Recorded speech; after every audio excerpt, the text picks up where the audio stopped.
Stealth in the 5th edition of Dungeons & Dragons is a very messy topic. In fact, it's one of the most heavily debated topics in the entire system, and one of the most complicated.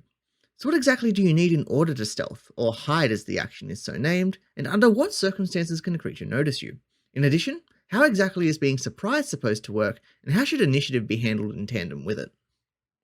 Quick answer, in order to stealth, you must be heavily obscured from an enemy, and you must take the hide action, succeeding on a stealth check made against the enemy's passive perception. Once you do so, the enemy can only become aware of you again after they are alerted to your location, either by another creature or by a special sense, if they take the search action and succeed on a perception check made against your original stealth check, or if you reveal yourself such as by attacking or making a noise.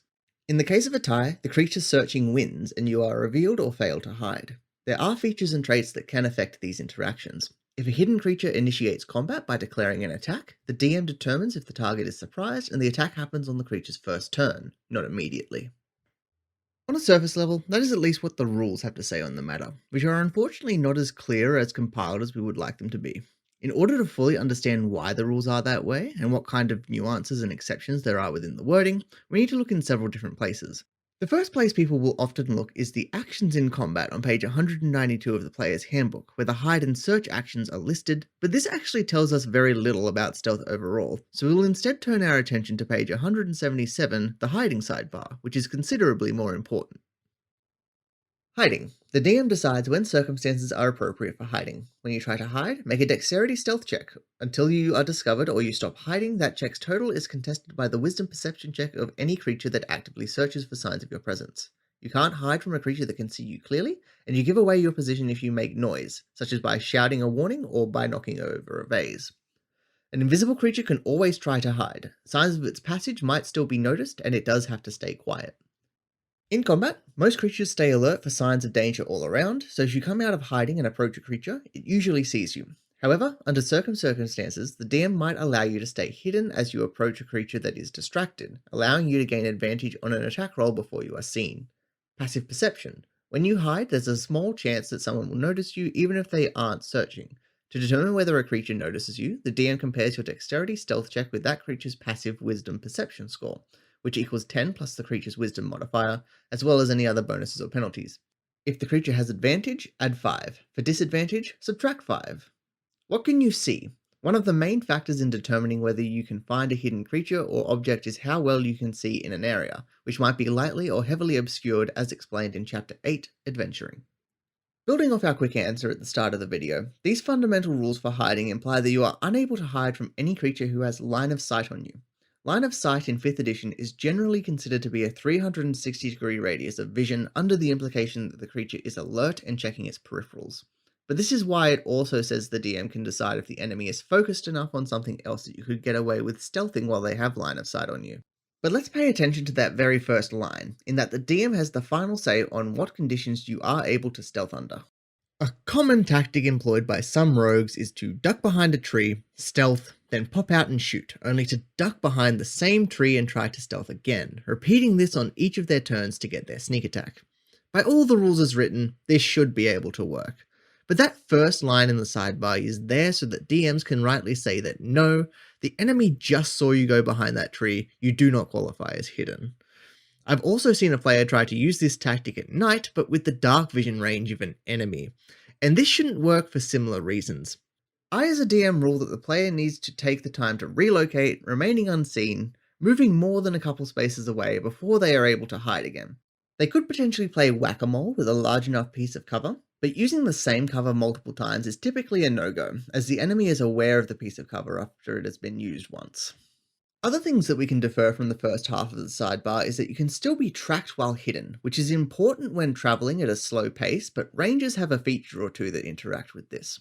Also that making any kind of noise reveals your location, which for some DMs does include the verbal components of spells, so check with them to make sure whether that's the case or not.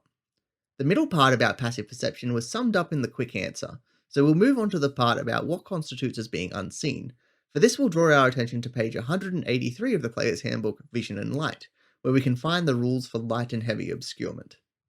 Vision and light. A given area might be lightly or heavily obscured. In a lightly obscured area, such as dim light, patchy fog, or moderate foliage, creatures have disadvantage on wisdom perception checks that rely on sight. A heavily obscured area, such as darkness, opaque fog, or dense foliage, blocks vision entirely. A creature effectively suffers from the blinded condition when trying to see something in that area.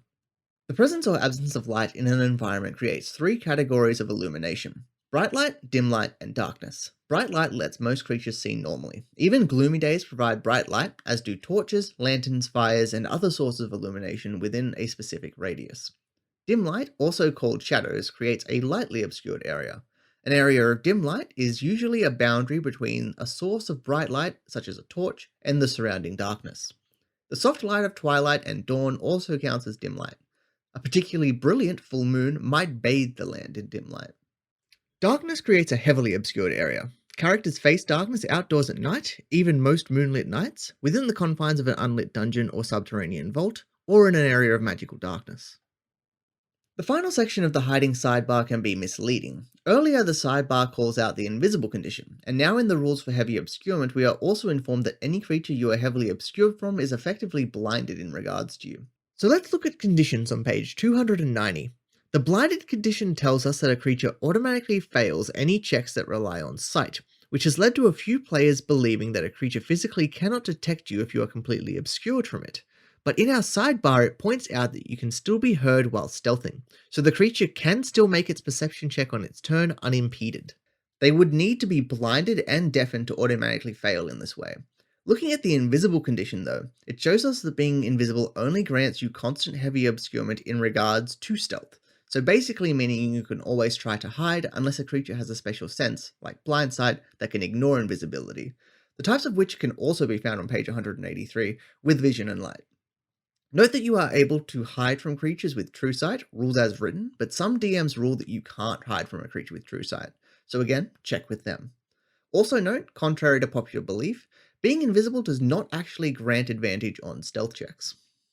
So, you are able to hide if you are heavily obscured, but what about lightly obscured then? Some players claim that they can hide in dim light, as the hiding sidebar calls out both lightly and heavily obscured, but this is not actually to say that you can hide under both of these conditions, but instead to reference that being lightly obscured gives disadvantage on the perception check of a creature searching for you, which, as stated by the rules for passive checks on page 175 and in the sidebar, gives a -5 to their passive perception as well. To understand why a player cannot stealth while only lightly obscured, we must look to two examples, the first being the Skulker feat on page 170, and then the Wood Elves Mask of the Wild trait on page 24.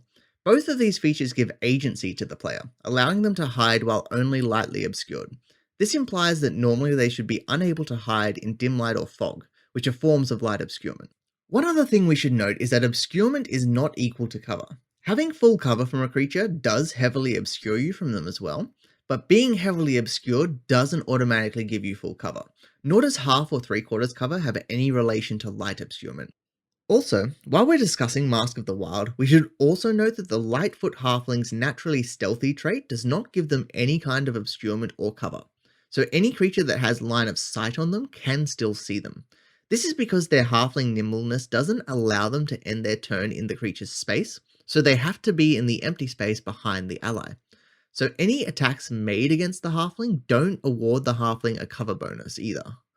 The trait only lets you interpose an ally between yourself and the enemy in order to hide. Before we go back to actions in combat, let's also take a moment to explain why the hiding creature always loses in the event of a tie, that being when their stealth roll is equal to the passive perception or perception roll of the enemy. Everyone knows the famous quote, "The attacker always wins" in 5th edition, which is derived from what's written wherever you read about any kind of check you can make with a d20. One of the fundamental explanations is that if the roll meets or exceeds the DC or AC, the roll succeeds, as shown for ability checks on page 173. So then, most will question, well, why does the hiding creature not win? Are they not the one rolling against the DC set by the other creature's passive? And with that perspective, they would be right. But the order of events dictates that this is not the case. Since the creature hiding is making their stealth check first, and the creature searching makes its own check against the formers, this tells us that the stealth check made by the hiding creature is setting the DC for the searching creature. You can argue that this is only the case when the searching creature acts on its turn, but by that logic, a stealth check that meets a creature's passive perception is only good until that creature starts its turn, at which point it notices the hidden creature. Ultimately, this is something that is arguably left to the interpretation of any given DM, but I personally feel the latter interpretation is far too inconsistent, and the hiding creature setting the DC for the searching creature makes much more sense for me. Let me know what you guys think in the comments. Does the searcher always win? Does the hider always win? Does the hider only win until the searcher's turn comes around? I want all my videos to be the start of a discussion, so I'm open to everyone's opinion.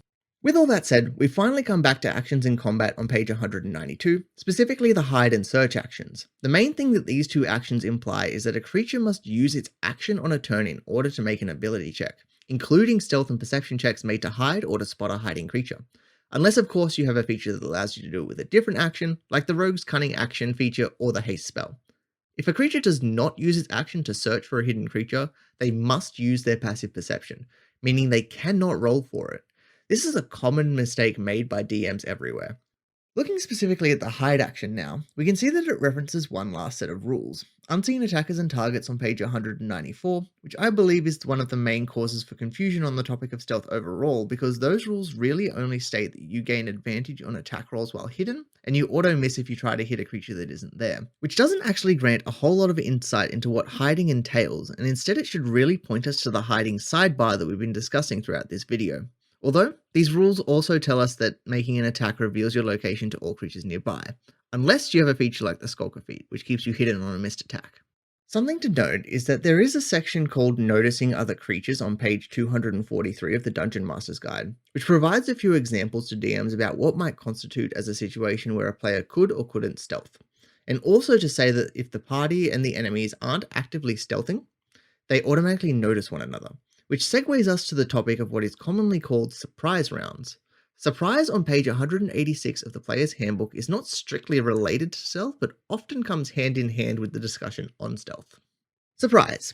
The DM determines who might be surprised. If neither side tries to be stealthy, they automatically notice one another.